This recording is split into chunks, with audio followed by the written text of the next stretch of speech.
RSL Insider presented by AT&T. I'm your host, Brian Dunsteth. Real Salt Lake putting on the final touches of their preparation for this weekend's matchup against Eastern Conference co-leaders, the Columbus Crew. For RSL, it'll be the fourth time they face Columbus in 2011. They're a team from a different conference, and typically you don't see them that often in a season.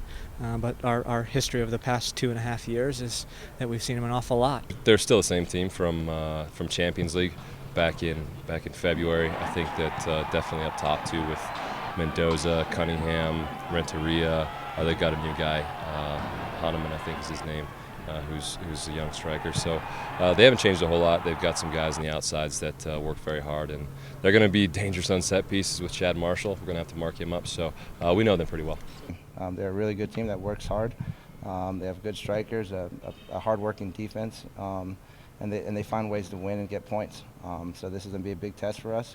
RSL in an international competition of their own, as both Kyle Beckerman, James and Olave took on Manchester United with the MLS All-Star team. James and Olave unfortunately going down in the 31st minute, which has been termed a left MCL sprain, looking at 2 to 4 weeks on the mend for Kyle Beckerman. Played the second half, full 45 minutes, in the 4-0 loss to Manchester United.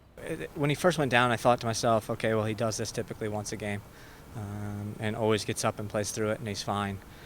But when he didn't get up, I was concerned. And then when he came back on and tried to play and went back off, I was more concerned. He doesn't go down too often, so if if he came out of the game, it's something pretty serious. It's going to be a tough couple of weeks without him. It could be as short as 1 week, and it could be as long as 4 weeks. So we'll just have to play it by ear a little. I think it's always the same around the league this time of year.